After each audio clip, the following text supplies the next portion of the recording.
Hi hello ಎಲ್ಲರಿಗೂ ನಮಸ್ಕಾರ. ಜ್ಯೋತಿ ಪಾಕಶಾಲೆಗೆ ತಮ್ಮೆಲ್ಲರಿಗೂ ಸ್ವಾಗತ. ನನ್ನ ಕುಕ್ಕಿಂಗ್ ವಿಡಿಯೋಸ್ ನಿಮಗೆ ಇಷ್ಟ ಆದಲ್ಲಿ ಜ್ಯೋತಿ ಪಾಕಶಾಲೆ ವಿಡಿಯೋಸ್ನ ಲೈಕ್ ಮಾಡಿ. ಹೊಸದಾಗಿ ನನ್ನ ಕುಕ್ಕಿಂಗ್ ವಿಡಿಯೋಸ್ ನೋಡ್ತಿದ್ದಲ್ಲಿ ಜ್ಯೋತಿ ಪಾಕಶಾಲೆ ಚಾನಲ್ನ ಸಬ್ಸ್ಕ್ರೈಬ್ ಮಾಡ್ಕೊಳ್ಳಿ. ಈ ವಿಡಿಯೋ ಹೇಗನ್ನಿಸ್ತು ಅಂತ ಕಮೆಂಟ್ ಮಾಡಿ. ಹಾಗೆ ಈ ವಿಡಿಯೋ ಇಷ್ಟ ಆದಲ್ಲಿ ಒಂದು ಲೈಕ್ ಮಾಡಿ. ನಾನು ಈ ದಿನ ಇನ್ಸ್ಟೆಂಟಾಗಿ ಪಡ್ಡು ಮಾಡುವ ವಿಧಾನ ತೋರಿಸ್ಕೊಡ್ತೇನೆ. ಅಕ್ಕಿ ಅಥವಾ ಬೇಳೆ ನೆನೆಸಿ ರುಬ್ಬಬೇಕು ಅನ್ನೋ ಅವಶ್ಯಕತೆ ಇಲ್ಲ. 1 ಗಂಟೆ ಅಷ್ಟೊತ್ತಿಗೆಲ್ಲ ಈ ಪಡ್ಡು ರೆಡಿ ಮಾಡ್ಕೊಳ್ಬೋದು. ತುಂಬಾ ಟೇಸ್ಟಿಯಾಗಿರುತ್ತೆ. ಬೆಳಗ್ಗೆ ತಿಂಡಿ ಟೈಮ್ಗೆ ಅಥವಾ ಸಾಯಂಕಾಲ ಸ್ನ್ಯಾಕ್ಸ್ ಟೈಮ್ಗೆ ಈ ರೀತಿಯಾಗಿ ಮಕ್ಕಳಿಗೆ ಮಾಡಿಕೊಟ್ವಿ ಅಂದರೆ ತುಂಬಾ ಇಷ್ಟಪಟ್ಟು ತಿಂತಾರೆ. ಬನ್ನಿ ಇನ್ಸ್ಟೆಂಟ್ ಪಡ್ಡು ಮಾಡೋದು ಹೇಗೆ ಅಂತ ನೋಡೋಣ. ನಾನಿಲ್ಲಿ ಒಂದು ಪಾತ್ರೆ ತಗೊಂಡಿದ್ದೇನೆ. ಆ ಪಾತ್ರೆಗೆ ನಾನಿಲ್ಲಿ ಚಿರೋಟಿ ರವೆ ತಗೊಂಡಿದ್ದೇನೆ. ನಾನಿಲ್ಲಿ ಚಿರೋಟಿ ರವೆನ 1.5 ಕಪ್ಪಷ್ಟು ಹಾಕ್ಕೊಳ್ತಾ ಇದ್ದೇನೆ. ಈ ರೆಸಿಪಿನ ಬಿಳಿ ರವೆ ಅಥವಾ ಉಪ್ಪಿಟ್ಟು ರವೆಯಲ್ಲೂ ಟ್ರೈ ಮಾಡ್ಬೋದು. ಆದರೆ ಆ ರವೆ ನೆನೆಯಲು ಟೈಮ್ ಜಾಸ್ತಿ ತಗೊಳ್ಳುತ್ತೆ ಅಷ್ಟೇ.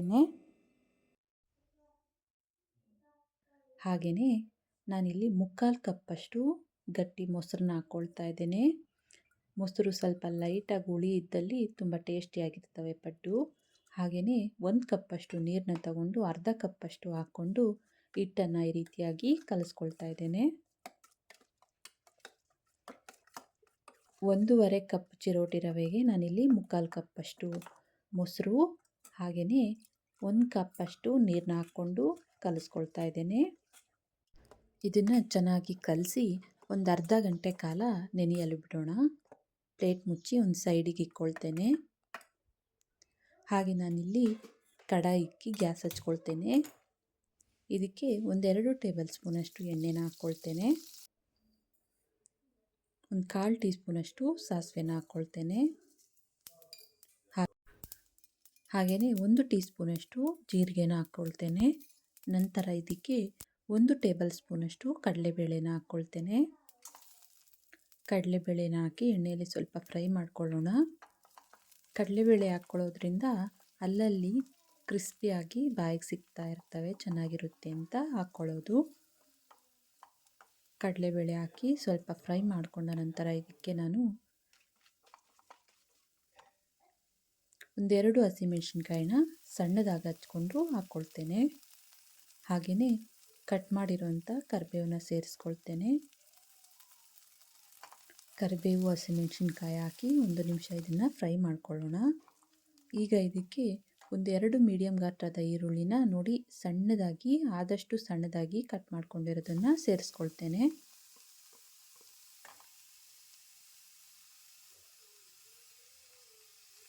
ಈರುಳ್ಳಿ ಹಾಕಿ 1 ನಿಮಿಷ ಇದನ್ನು ಫ್ರೈ ಮಾಡಿಕೊಂಡ್ರೆ ಸಾಕು. ನಾವು ಆದಷ್ಟು ಸಣ್ಣದಾಗಿ ಕಟ್ ಮಾಡ್ಕೊಂಡಿರೋದ್ರಿಂದ ಜಾಸ್ತಿ ಬೇಯಿಸಿದ್ರೂ ಚೆನ್ನಾಗಿರಲ್ಲ.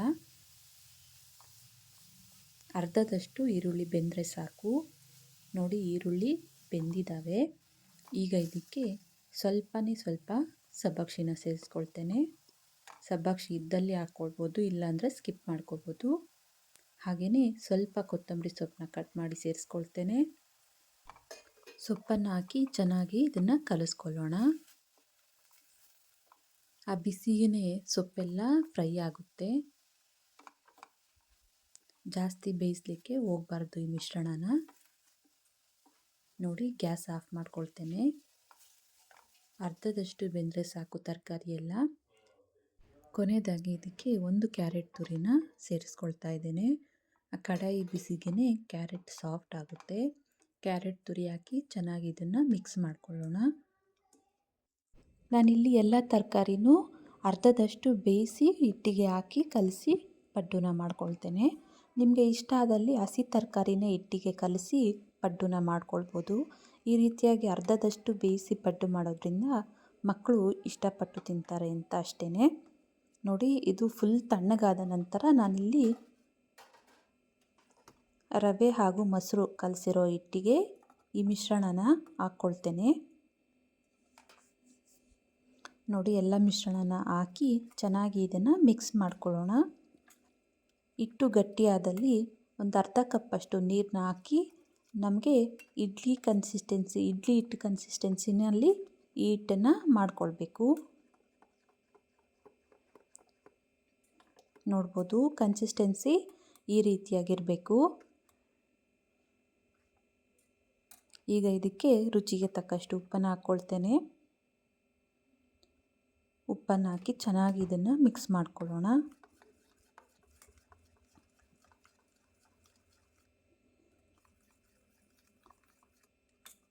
ನಾನಿಲ್ಲಿ ಪಡ್ಡು ಹಿಟ್ಟಿಗೆ ಈನೋನ ಹಾಕ್ಕೊಳ್ತಾ ಇದ್ದೇನೆ.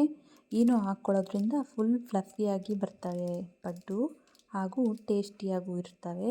ಈನೋ ಪ್ಯಾಕೆಟ್ ಇಲ್ಲ ಅಂದಲ್ಲಿ ಬೇಕಿಂಗ್ ಪೌಡರ್ ಇದ್ದಲ್ಲಿ ಬೇಕಿಂಗ್ ಪೌಡರ್ನಾದರೂ ಒಂದು ಅರ್ಧ ಟೀ ಸ್ಪೂನಷ್ಟು ಹಾಕ್ಕೊಂಡು ಕಲಿಸ್ಕೊಳ್ಬೋದು. ಈನೋನ ಹಾಕಿ ಸ್ವಲ್ಪ ನೀರನ್ನ ಹಾಕಿ ಈನೋ ಮೇಲೆ ಚೆನ್ನಾಗಿ ಇದನ್ನು ಮಿಕ್ಸ್ ಮಾಡ್ಕೊಳ್ಳೋಣ. ಈನೋ ಹಾಕಿ ಚೆನ್ನಾಗಿ ಇದನ್ನು ಕಲಸೋ ಹೊತ್ತಿಗೆ ಹಿಟ್ಟು ಒದಗುತ್ತೆ. ನೋಡಿ ಪಡ್ಡು ಹಿಟ್ಟು ರೆಡಿ ಆಯಿತು. ನಾನಿಲ್ಲಿ ಗ್ಯಾಸ್ ಮೇಲೆ ಪಡ್ಡು ಹಾಕಲಿಕ್ಕೆ ಕಡಾಯಿನ ಇಕ್ಕಿದ್ದೆ. ಇದನ್ನು ಮೀಡಿಯಮ್ ಫ್ಲೇಮ್ ಟು ಲೋ ಫ್ಲೇಮಲ್ಲೇ ಬೇಯಿಸ್ಕೊಳ್ಬೇಕು. ಇದಕ್ಕೆ ಸ್ವಲ್ಪ ಸ್ವಲ್ಪನೇ ಎಣ್ಣೆ ಹಾಕ್ಕೊಂಡು ಪಡ್ಡುನ ಹಾಕ್ಕೊಳ್ಳೋಣ.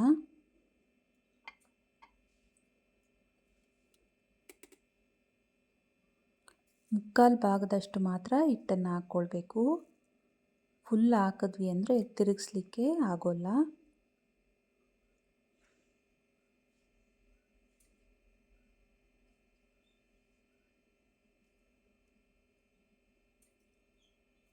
ಈ ರೀತಿಯಾಗಿ ಹಿಟ್ಟನ್ನು ಹಾಕಿ ಲಿಡ್ ಕ್ಲೋಸ್ ಮಾಡಿ ಮೀಡಿಯಮ್ ಫ್ಲೇಮ್ ಟು ಲೋ ಫ್ಲೇಮಲ್ಲೇ ಇದನ್ನು ಬೇಯಿಸ್ಕೊಳ್ಬೇಕು.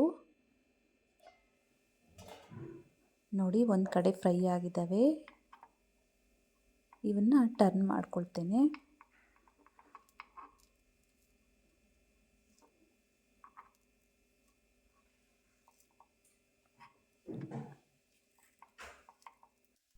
ಇನ್ನೊಂದು ಕಡೆ ಟರ್ನ್ ಮಾಡಿಕೊಂಡು ಲಿಡ್ ಕ್ಲೋಸ್ ಮಾಡಿ ಇನ್ನೊಂದು ಕಡೆ ಬೇಯಿಸ್ಕೊಳ್ಳೋಣ 1-2 ನಿಮಿಷ.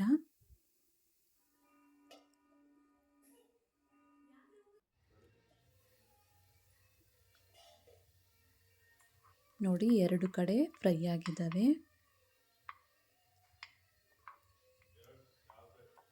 ಪಡ್ಡು ರೆಡಿ ಆಗಿದ್ದಾವೆ. ಇವನ್ನ ಪ್ಲೇಟ್ಗೆ ತೆಗೆದುಕೊಳ್ತೇನೆ.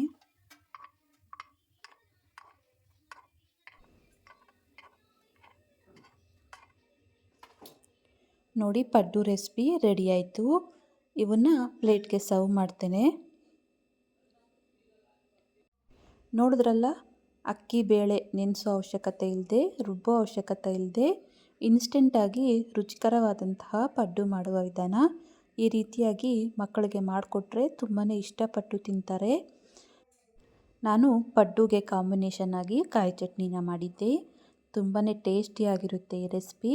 ಒಮ್ಮೆ ಟ್ರೈ ಮಾಡಿ. ಈ ರೆಸಿಪಿ ನಿಮಗೆ ಇಷ್ಟ ಆಗಿದೆ ಅಂದ್ಕೊಳ್ತೇನೆ. ಇಷ್ಟ ಆದಲ್ಲಿ ಈ ವಿಡಿಯೋಗೊಂದು ಲೈಕ್ ಮಾಡಿ. ಯಾರೆಲ್ಲ ಸಬ್ಸ್ಕ್ರೈಬ್ ಮಾಡ್ಕೊಳ್ದೆ ವಿಡಿಯೋ ನೋಡ್ತಿದ್ದಲ್ಲಿ ಪ್ಲೀಸ್ ಸಬ್ಸ್ಕ್ರೈಬ್ ಮಾಡ್ಕೊಳ್ಳಿ. ಈ ವಿಡಿಯೋ ಹೇಗನ್ನಿಸ್ತು ಅಂತ ಕಮೆಂಟ್ ಮಾಡಿ. ಹಾಗೆ ಈ ವಿಡಿಯೋ ಇಷ್ಟ ಆದಲ್ಲಿ ನಿಮ್ಮ ಫ್ರೆಂಡ್ಸ್ ಆ್ಯಂಡ್ ಫ್ಯಾಮಿಲಿ ಮೆಂಬರ್ಸ್ಗೆ ಈ ವಿಡಿಯೋನ ಶೇರ್ ಮಾಡಿ. ಧನ್ಯವಾದಗಳು.